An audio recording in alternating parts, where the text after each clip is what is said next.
श्री शिवाय नमस्तुभ्यम दोस्तों, मेरे चैनल में आप सभी का स्वागत है।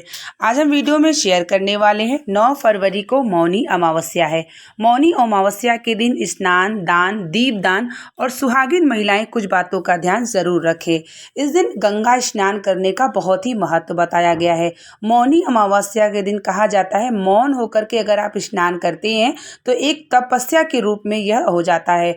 जितने भी ऋषि मुनि होते हैं इस दिन अपनी मौन धारण करके अपनी तपस्या को सफल करते हैं। मौनी अमावस्या के दिन अगर आप गंगा स्नान दान करते हैं तो पूरे वर्ष की जो अमावस्या होती है, सिर्फ मौनी अमावस्या पे अगर आप स्नान दान कर लेते हैं तो आपके पितरों को भी तर्पण मिल जाता है। अमावस्या तो वैसे पितरों के निमित्त ही कार्य किया जाता है, जैसे कि हमारे पितरों के निमित्त दान कर सकते हैं, आप स्नान कर सकते हैं और तर्पण कर सकते हैं। माघ मास की जो मौनी अमावस्या होती है इस दिन गंगा स्नान सभी को करना चाहिए। पवित्र नदियों के किनारे स्नान करिए और जो है दीपदान जरूर करना चाहिए। साथ ही पीपल के वृक्ष के नीचे दीपदान भी करना चाहिए। पीपल का वृक्ष जो है पितरों के निमित्त भी है और हमारे सारे देवी देवता भी विराजमान हो जाते हैं। मौनी अमावस्या के दिन अगर आप गंगा नहीं जा पाते स्नान करने तो आप अपने घर में भी गंगा जल डाल करके, काली तिल डाल करके हर हर गंगे करके स्नान कर लेते हैं तो गंगा स्नान के समान ही आपको फल की प्राप्ति हो जाती है। इस दिन हमें दान जरूर करना चाहिए, जैसे कि ज़रूरतमंद को जो भी आपके पास है आप तिल का दान इस दिन जरूर करें। तिल का दान करने से जो है काली तिल या सफ़ेद तिल जो भी होती है, अगर कोई भी दान करते हैं तिल का और अन्न का दान करते हैं, सूखे अन्न का दान करते हैं तो इससे क्या होता है कि आपका कई गुना आपको प्राप्त होता है और साथ ही आप पितरों को भी तर्पण कर देते हैं। इस दिन कौवों को, कुत्तों को, गौ माता को जरूर कुछ न कुछ बना के खिलाना चाहिए और हो सके तो किसी ब्राह्मण को अमावस्या के दिन आप खिला देते हैं तो बहुत ही सर्वश्रेष्ठ माना जाता है। मौनी अमावस्या जो होती है इस दिन कहा जाता है कि आप ब्रह्म मुहूर्त में उठ करके मौन होकर के तब तक कुछ मत बोलिए और स्नान कर लीजिए। भगवान सूर्य को जल समर्पित कर लीजिए और दोपहर तक किसी को अन्नदान जरूर दीजिए। इससे आपको पूरे वर्ष की जो अमावस्या होती है, और अगर आपने मौनी अमावस्या पे कर लिया तो आपको पूरे वर्ष की अमावस्या के समान फल की प्राप्ति ज़रूर हो जाती है। इस दिन हमें दीपदान जरूर करना चाहिए। आप अगर पवित्र नदियों के किनारे स्नान करते हैं तो इस दिन आप दान के साथ साथ दीपदान जो है भगवान का स्मरण करते हुए और या तो अपने पितरों का ध्यान करते हुए जरूर जलाएं। अगर आप गंगा के किनारे नहीं हैं तो आप पीपल का वृक्ष जो होता है वो सबसे सर्वश्रेष्ठ माना जाता है।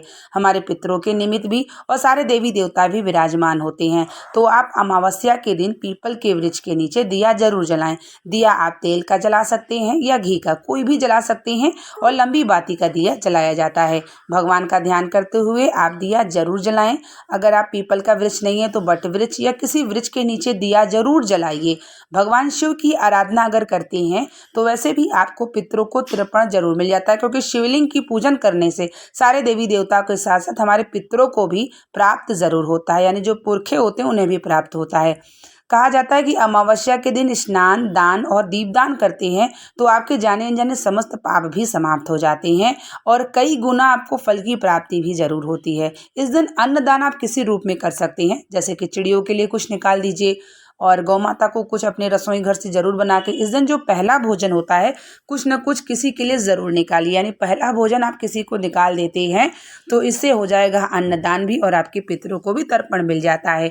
हमारे पितृ जब संतुष्ट होते हैं तो हमारे हर प्रकार के जो कार्य होते हैं वो हमेशा अपने आप बनते रहते हैं, कभी रुकावट नहीं होती। साथ ही अगर आपको कुछ भी न मिले तो आप भगवान शिव के मंदिर में जाके दिया जरूर जला लीजिएगा। अमावस्या भी है माघ मास की, तो आप स्नान ध्यान करने के बाद भगवान शिव का जाके शिव मंदिर में श्रृंगार कर दीजिए और एक दिया जरूर जलाइए और साथ ही उन्हें प्रणाम करिए कि जीवन में हमारे इसी प्रकार से तरक्की हमारा साथ देते रहें। मौनी अमावस्या बहुत ही खास माना जाता है माघ मास की। वैसे तो माघ मास की हर एक तिथि का बहुत ही महत्व बताया गया है कि स्नान दान का बहुत फल होता है। इस दिन आप काले तिल का अगर दान कर देते हैं तो वैसे हमारे नारायण के पसीनों से उत्पन्न काली तिल है। इस दिन अगर आप दान करते हैं ना तो आपके जो भी समस्त पाप के साथ समाप्त भी होती है और अब मोक्ष की प्रदानता भी होती है। माघ मास का जो आप देखे होंगे कि प्रयागराज में 1 महीना तक लोग कल्पवास करते हैं, स्नान करते हैं, दान करते हैं और वो भी ब्रह्म मुहूर्त में। इसका फल की प्राप्ति उन्हें यह होती है कि 14 साल का संकल्प लेते हैं प्रयागराज के किनारे स्नान ध्यान और रहने का, जिससे वह जो है इस शरीर को त्याग करके भगवान को प्राप्त हो जाते हैं। तो गंगा स्नान का तो वैसे भी महत्व है और अमावस्या है, तो ऐसे में आप अपने घर में भी स्नान कर सकते हैं। किसी बाल्टी में जल डाल दीजिए, गंगा जल, और काली तिल डाल करके हर हर गंगे करके स्नान कर लीजिए। मान लीजिए किसी परिस्थिति में आपके पास गंगा जल अगर नहीं है तो भी आप जल में काली तिल डालिए और हर हर गंगे करके स्नान कर लीजिए। साथ ही भगवान सूर्य को काली तिल डाल करके, थोड़ी मीठी डाल करके जल में, और भगवान सूर्य को समर्पित करिए और इस प्रकार से तिल को दान भी करिए और भगवान को भी तिल डाल करके स्नान जरूर कराइए।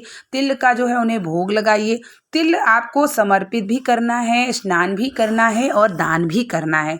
समस्त रूप से अगर तिल का आप अमावस्या के दिन दान करते हैं तो आपको जीवन में फल की प्राप्ति जरूर होती है। अमावस्या और पूर्णिमा का एक ऐसी तिथि होती है कि अगर आप दान करते हैं तो 33 कोटि देवता भंडार खोल के खड़े होते हैं और आपको कई गुना जो है प्राप्त जीवन में जरूर होता है। तो 9 फरवरी को मौनी अमावस्या है, तो आप सभी गंगा स्नान घर पर भी जरूर करें और भगवान शिव की आराधना करें, दीपदान करें। सुहागिन महिलाएं इस दिन बाल को बिल्कुल भी ना धोएं, क्योंकि बाल को धोते हैं तो दोष भी लगता है। तो अमावस्या के दिन बाल बिल्कुल भी नहीं धुला जाता है और ना ही पूरा श्रृंगार किया जाता है। तो उम्मीद करेंगे कि वीडियो आपके लिए जानकारी भरी होगी। ये वीडियो पसंद आई होगी तो प्लीज़ इसे जल्दी से जल्दी शेयर कर दीजिएगा, क्योंकि एक ही दिन का समय है और मेरे पास समय नहीं था, इसलिए मैं वीडियो में पहले नहीं बना पाई। मिलते हैं नेक्स्ट वीडियो के साथ, तब तक के लिए श्री शिवाय नमस्तुभ्यम।